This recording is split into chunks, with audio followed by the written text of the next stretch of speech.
오늘은 선택이라는 주제로 말씀을 나누려고 합니다. 읽어드린 말씀은 아브라함과 롯이 거주지를 선택하는 장면입니다. 아브라함과 롯은 여러 해 동안 함께 생활해 왔는데 각자 이제 다 부자가 됐습니다. 그러다 보니까 서로 다툴 일이 생겨요.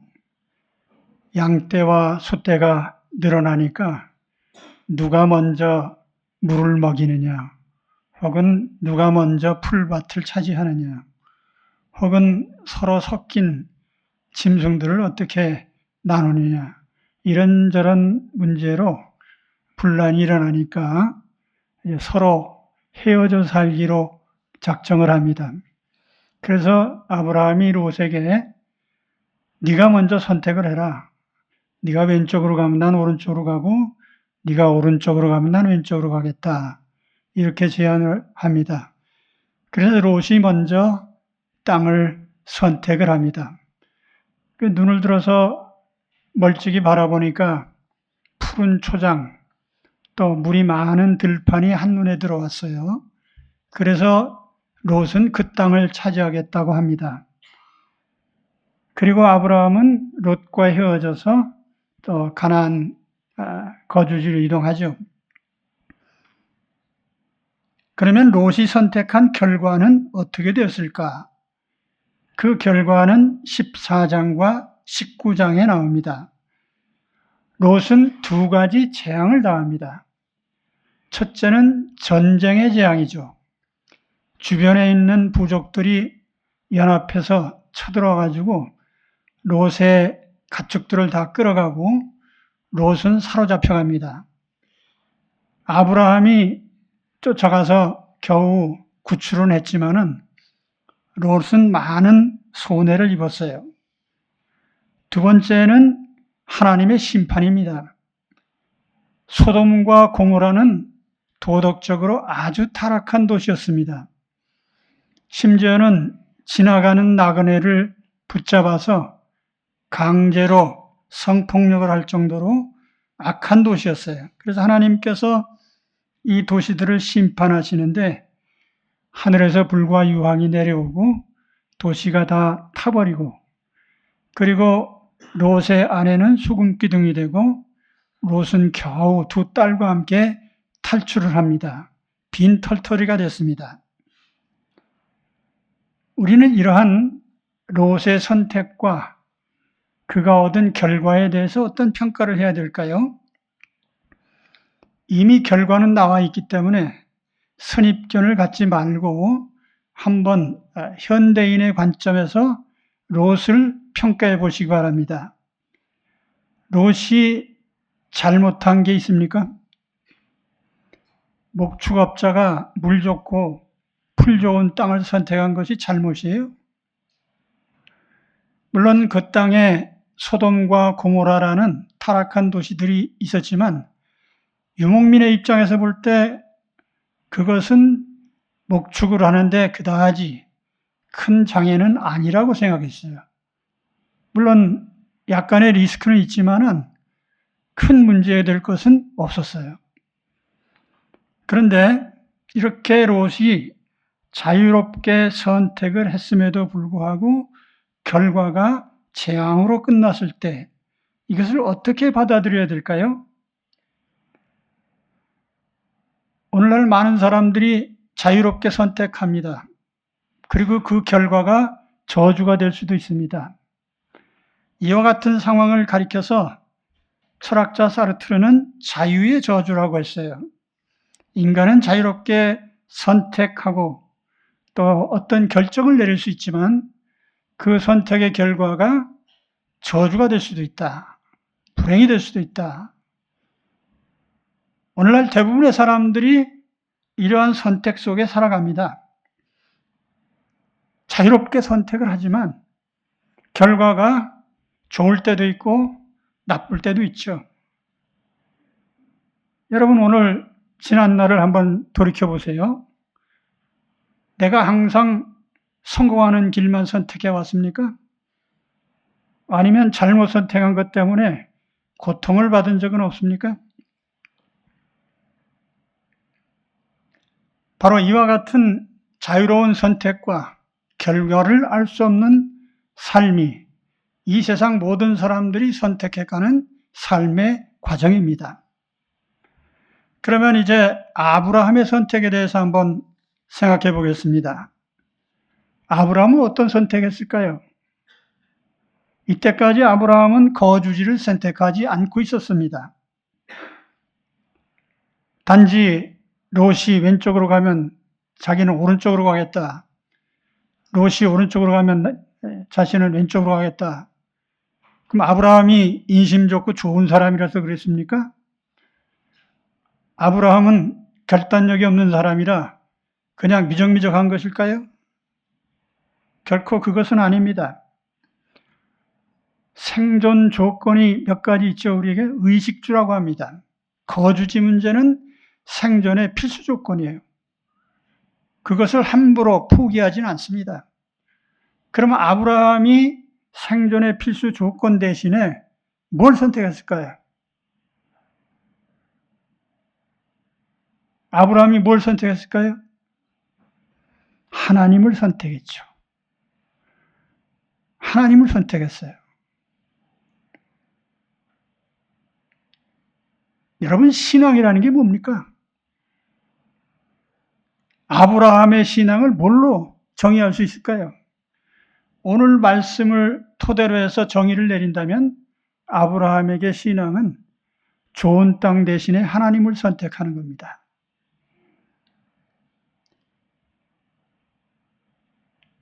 신앙은 추상적 개념이 아닙니다. 신앙은 삶의 선택입니다.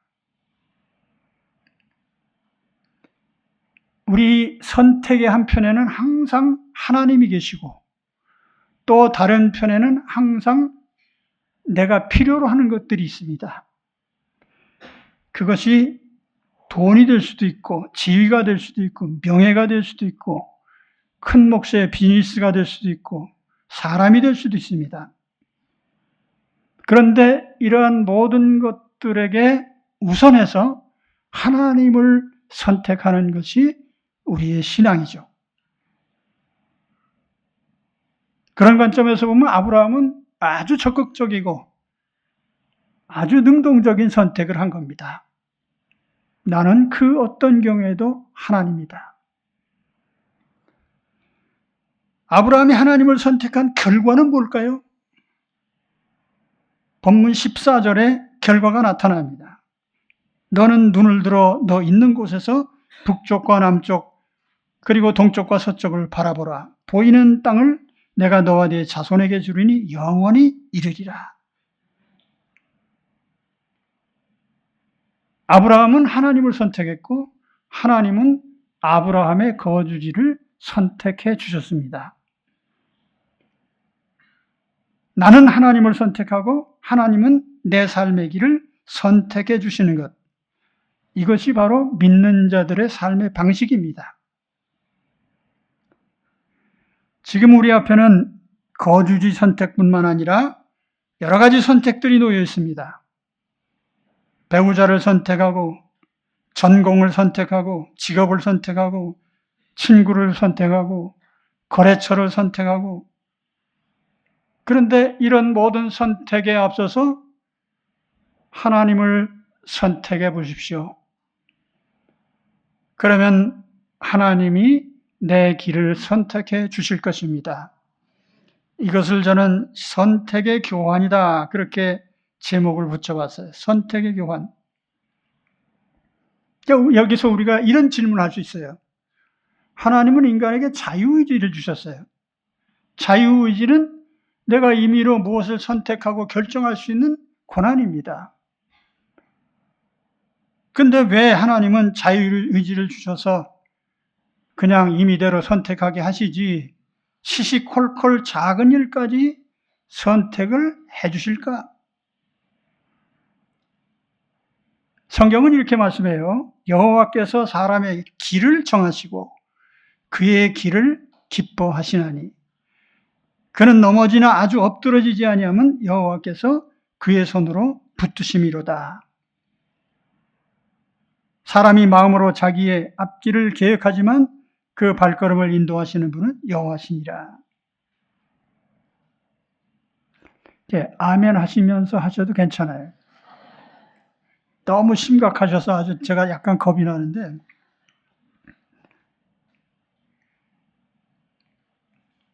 하나님은 내 삶에서 멀찍이 계신 분이 아니에요. 내 삶을 설계하시고 선택하시고 간섭하시는 하나님이십니다. 그렇기 때문에 우리는 무엇을 선택하기 전에 그 선택권을 하나님께 맡기고 나는 하나님 자신을 선택하면 됩니다. 신앙은 선택의 교환이에요.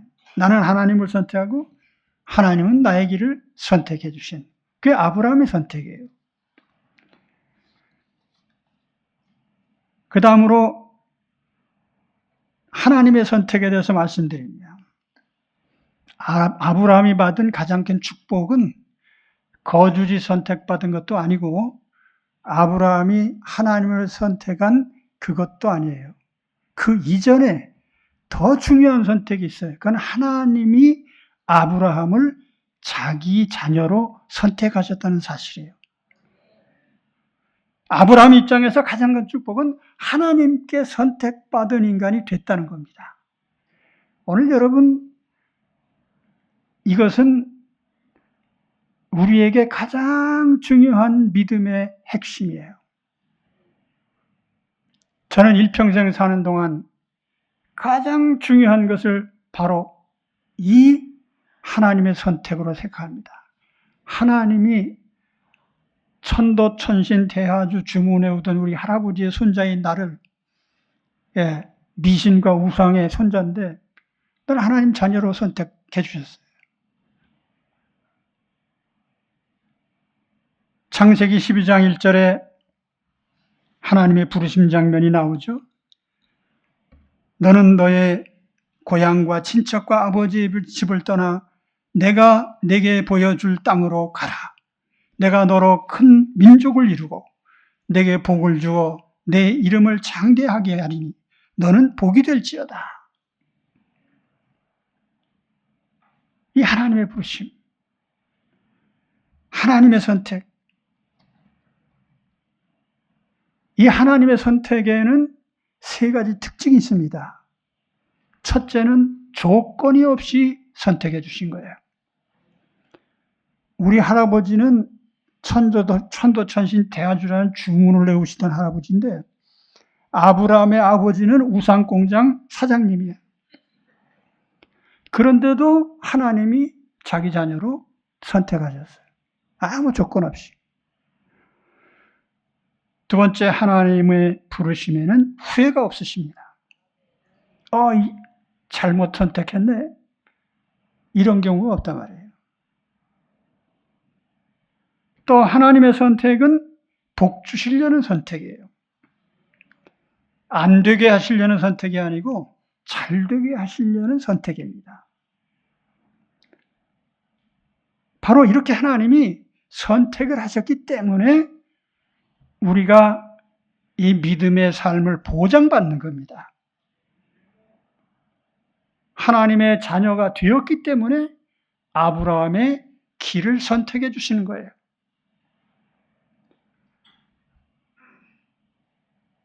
아브라함의 생애를 보면 하나님의 선택받았다고 해서 똑똑한 삶을 산 게 결코 아니에요. 가끔 가다 곁길로 가요. 하나님께서 가나안 땅을 주셨는데 그 땅에 흉년이 드니까 금방 애굽으로 이민 가버렸어요.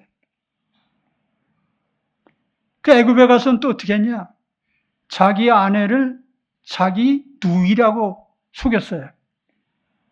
그러니까 바로가 그래? 그 내 아내 나한테 다오. 그 아브라함이 아무 생각도 없이 아내를 바로에게 넘겨줍니다. 그 바람에 가축도 늘어나고 부자 됐어요. 그 아내 팔아서 부자 된 사람, 아내를 팔아서 자기 신변의 안전을 도모한 사람, 얼마나 야비한 사람이에요. 하나님이 야, 너 그럴 수 있어? 그리고 아브라함을 쫓아내시지 않고 오히려 하나님께서 바로의 꿈에 나타나셨어요. 너 아브라함, 네가 데려간 여자는 아브라함 부인이야. 너희도 안 돌려보내면 넌 죽을 줄 알아. 그러니까 바로가 깜짝 놀라서 돌려줬잖아요. 그게 하나님의 보장이란 말이에요. 하나님이 선택하신 자녀의 길을 하나님이 보장해 주시는 거예요. 바로 잡아 주시는 거죠. 오늘 우리 신앙도 마찬가지죠. 이 세상에서 자랑해서는 안 되는 게 믿음 자랑이에요. 내가 잘나서 하나님을 잘 믿는 게 아니에요. 하나님이 나를 선택해 주셔서 내가 하나님을 잘 따라가는 것뿐입니다. 하나님은 우리를 자녀로 선택하셨습니다. 그래서 또한 우리를 하나님 선택해 놓으신 하나님의 축복의 길로 이끌어 가십니다. 그 우리가 날마다 바른 선택을 해가도록 도우시는 거예요. 할렐루야. 자, 선택을 주제로 오늘 말씀드립니다. 내게 주어진 선택의 자유는 생각만큼 크지 않습니다. 사람들이 크게 착각하고 있는 것 중에 하나가 나는 선택권이 있고 선택의 기회는 무수히 많다. 이렇게 생각을 한다는 거예요. 착각입니다. 내가 가지고 있는 선택의 권한 혹은 선택 자유는 그렇게 범위가 크지도 않고 무한하지도 않아요. 그럼에도 불구하고 착각하죠. 나는 모든 것을 선택할 수 있어. 20세기 현대 철학의 대세는 뭐죠? 실존주의. 실존주의를 한마디로 표현하면 사르트르가 이런 말 했어요. 실존은 본질에 앞선다. 본질이 존재를 결코 결정하는 것이 아니라 실존이 본질을 결정한다. 너무 어려운 말이죠. 이게 무슨 말이냐면은 우리가 성경 말씀처럼 인간은 하나님의 형상을 닮았고 영혼과 육체가 있고 이게 본질적으로 정해진 게 아니라는 거예요. 그래서 사르트르는 우리의 존재가 먼저이고 살아가는 동안 각 사람이 어떤 판단을 하고 선택하고 결정하면 그 결과로, 삶의 결과로 자기의 정체성이 결정된다는 거예요. 그러니까 한마디로 말하면 내가 결정과 선택의 주체가 되는 겁니다. 주인이 되는 거예요. 내가 판단하고 내가 선택하고 내가 결정하고 내가 책임지고 그래서 어떤 인생이 될 것인지는 전적으로 내 책임이다. 내가 결정한다. 그런데 이러한 실존주의를 비판하고 나선 것이 구조주의라고 하는 철학이에요. 오늘 철학 얘기해서 좀 죄송합니다.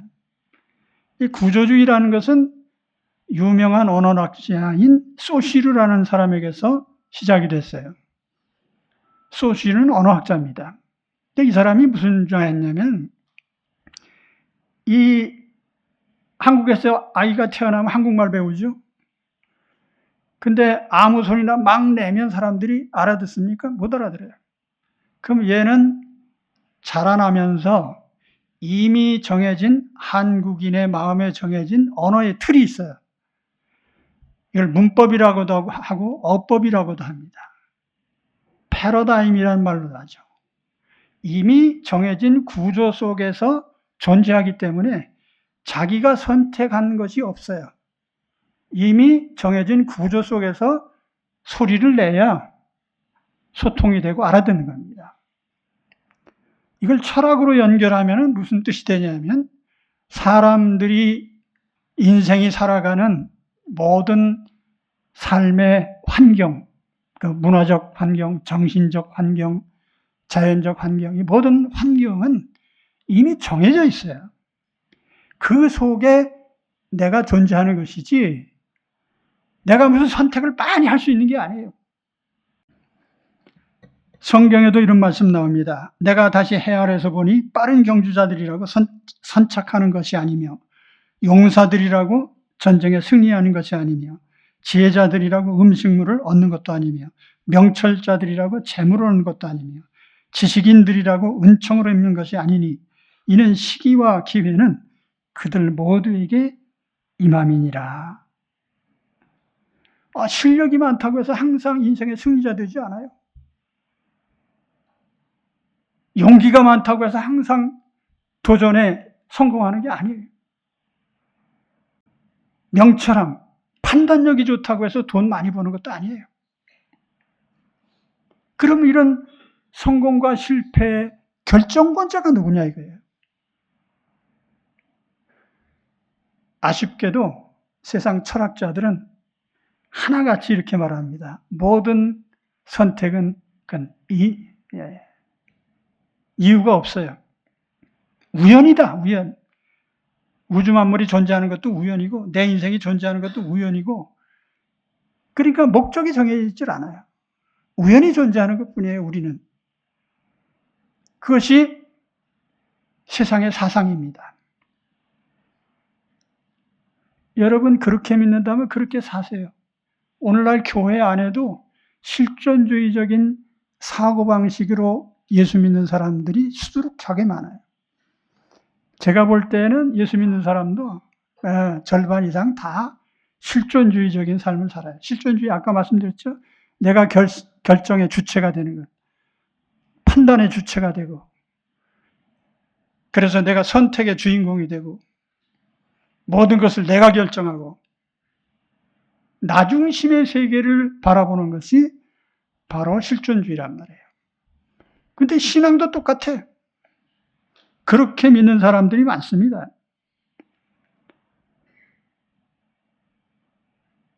그래서 일단 내가 다 선택하고 결정해 놓은 다음에 하나님 나 좀 도와주세요. 내가 지금 곤란에 처했는데 하나님 좀 도와주시기 바랍니다. 잘 될 때는 하나님 도움도 안 청해요. 다 지가 하다가 안 될 때는 이제 하나님께 도움을 청하는 거죠. 제발 나 좀 도와주세요. 하늘도 무심하시지 이런 소리 하면 큰일 나는 거예요. 그 하나님 모욕하는 것이죠.